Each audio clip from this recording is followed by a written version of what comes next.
Hello and welcome to a new episode of Love Muslims Critique Islam, Part 12, Slavery. Throughout this series of videos, I'll be sharing with you the truth of Islam that you just won't get from the mainstream media, nor will you get from Muslims. So let me reveal to you the secrets Imams don't want you to know, and I'll take you on a journey of absolute truth. It is normal for Muhammad to have slaves, both male and female. That's been accepted into the doctrine of Islam.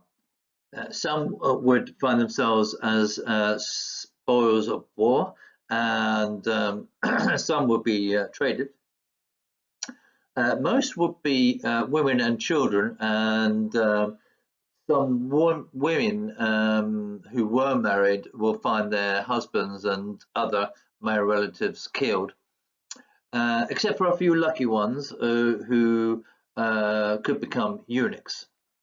Eunuchs would always attract a higher price, as they would often make better soldiers and, of course, ideal guards for harems. But castration is not allowed in Islam, so the men will have to be made into eunuchs outside Islamic territory before being shipped home to market. Muslims who take captive women as their concubine slave are really exercising their right to do so, and Allah's given permission. But the Quran does specify that slaves must be treated well, and allows slaves for good conduct to be able to buy their freedom, and even tells the owner to financially contribute towards the cost. Most of the captured females would join Muhammad's growing band of concubines, and to become a member of his concubines gave them a slightly elevated status with more privileges than ordinary slaves, and even more so, and rules determining the paternity and ownership of the concubines is outlined in Sharia law. Should a concubine become pregnant with her master's child, she's elevated still further, and her child will have equal status with her master's wives. Should a concubine be granted freedom, not let go as such, but she will be promoted as a mistress. So the Quran is it does state the number of wives allowed, no more than 4, unless you're Muhammad, of course. But the number of captured women you desire for marriage is limitless. Now, through jihad, Islam expanded, and as the Islamic empire grew, so did the ever-increasing supply of slave. The slave trade was very lucrative and profitable for Muhammad, and he would use his network to buy and sell, trade, and use them as currency. People were a commodity, and the result of spoils of war, the booty to be shared among his followers, and all war prisoners would be automatically made a slave. Slave masters would raid Christian-based countries throughout the Ottoman Empire, from Spain to Asia. Christian boys from the ages of 8 to 20 were regularly taken from the homes by force and made to convert to Islam. They would be trained as elite soldiers, and any parent that dared to resist would be hanged in their doorway. From the 15th century, it has been estimated that around 1 million boys were taken in a practice that ended in the 19th century, when the Ottomans turned their attention to Africa. Raiding pirate parties from North Africa in the 16th and 18th centuries would be dispatched to go people hunting and capture slaves throughout Western Europe traveling to Spain, Italy, Portugal, France, and the British Isles, even as far north as Iceland. In Spain and Italy, churches would have special collections to ransom their children back, who were often kept in horrendous conditions and worked to death. Islam in the Indian region took a hold from the 7th century when the Arabs invaded the area to capture many Hindus for various sultans. Thousands of Indian slaves were treated with severity and massacred as temples and plantations were destroyed. At any one time, it was estimated that the Sultan Firoz Shah held about 180,000 slaves in his court, 40,000 of which were palace guards in the 14th century. So it went on then. In the Islamic Republic of Mauritania of West Africa, slavery has been part of their history since the 8th century when it became Islamic, and only black people were enslaved and conscripted into the Islamic army.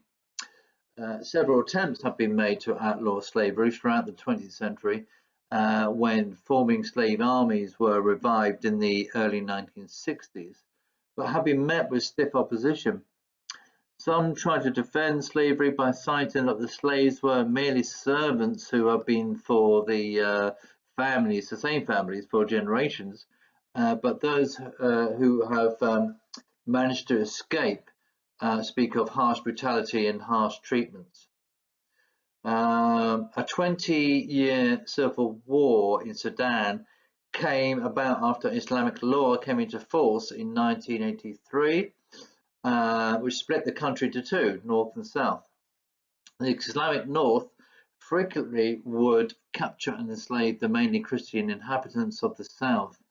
The same old familiar story would play out, with men being killed, children put to slave work, and women would become sex slaves and pass through the network of slave dealers and really brutally treated. Similarly, in Pakistan, it is mainly the Christian minority population who are used as very low-paid labourers employed by Muslims. A militant Islamic group would kidnap and enslave boys as young as 6 years old from Christian villages, keep them in poor conditions, and beat them regularly to sell for slave labour or for sex work. In Islam, slavery was abolished centuries later in the Ottoman Empire. Tunisia and Egypt, thanks to strong pressure from Christian-based Western nations, but in parts of Africa, it carried on to the 20th century after influence from the UN finally had it abolished. It was as late as 1952 when Qatar outlawed it, and was followed by Saudi Arabia and Yemen in 1962, UAE in 1963, South Yemen in 1967, and finally Oman in 1970. Islamic states were the last to change.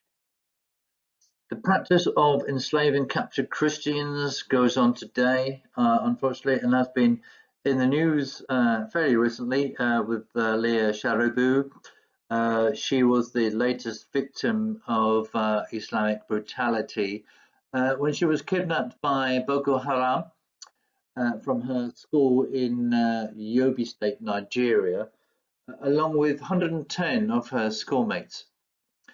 Her friends have since been released after converting to Islam, but brave Leah is holding out and clinging on to her Christian faith, and consequently her kidnappers have vowed to make her a slave for life for not converting. While the politically correct elite choose to do nothing, Christians around the world continue to pray for her release. Muslims will argue that slavery was in the Bible, therefore is part of Christianity. Slavery is in the Bible, yes, but it's not like the image of slavery that we have been accustomed to with whips, chains, and brutality. Slaves then were treated more as family members and part of the household, in fact, and were even given an option to be freed after 7 years through a Mosaic law, but didn't choose to be so often, and chose to stay with their masters, and considered them more as employers rather than slave owners. Um, Slavery is not part of Christianity, as Jesus never had any, and came to set the oppressed free. A fact not lost on William Wilberforce. You can see there in the picture. He was a Christian English member of the British Parliament in 1780, where he would continuously lobby for social reform. He spent 18 years putting forward motions to abolish slavery, which was finally made law in 1833, shortly before he died. And Britain led the world in being the first country to ban slavery. Whilst Christian nations were involved with the slave trade in the Middle Ages, they were the first to acknowledge its abomination and abolish the practice and follow God's example of setting free the Jews from Egyptian slavery in Exodus. Slavery for Muslims is an infinite part of its nature and culture, stemming from the pattern set by Muhammad and his followers. And Christians and other non-believers would always be their targeted victims. Islamic text doesn't describe black people very well, to say the least. Blacks are ugly and misshapen because they live in a hot country.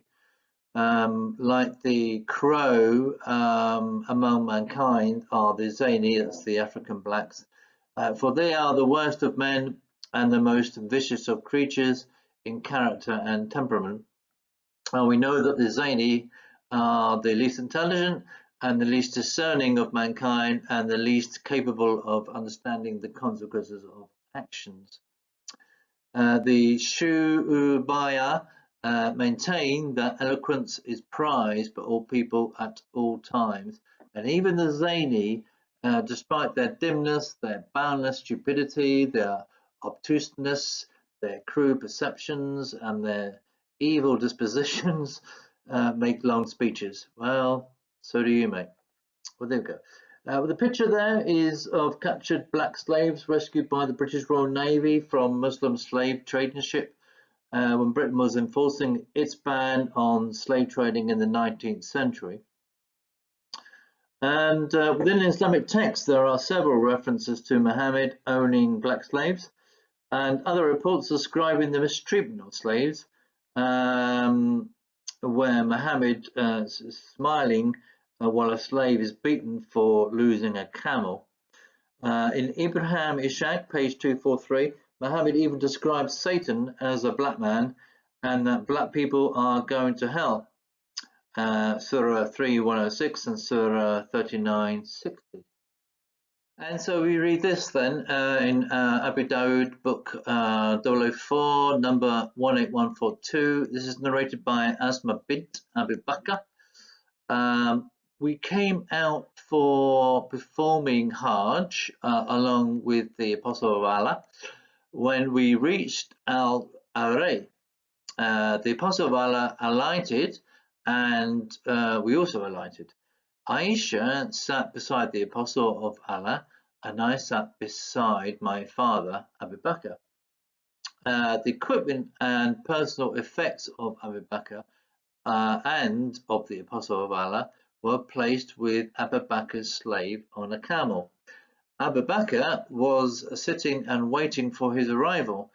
He arrived, but he had no camel with him. He asked, "Where is your camel?" He replied, "I lost it last night." And Abu Bakr said, well, here was only one camel, even that you have lost. He then began to beat him while the apostle of Allah was smiling, saying, look at this man who is in the sacred state, putting on ihram. What is he doing? So what color was Muhammad? Well, Islam is quick and anxious to point out that Muhammad was Caucasian with the complexion of a white man. Abu Juhayfa reported this. I saw Allah's messenger, peace be upon him, that he had white complexion and had some white hair. Salim narrated that his father said this. Sometimes I remember the words of the poet when I was looking at the face of the messenger of Allah, peace be upon him, on the pulpit. He did not come down until all the waterspouts in Al-Madinah were filled with rain, and I remember what the poet said. He has a white complexion, and rain is sought by virtue of his countenance. He cares for the orphans and protects the widows. These are the words of Abu Talib. Now, however, the usual discrepancies within the Islamic texts, as you can see from the picture there, in these two quotations concerning Muhammad's description, and I'll let you decide which one is correct. So when asked what color Muhammad was, the description came back as, well, not completely white. But then again, anyone who says that the Prophet was black should be killed.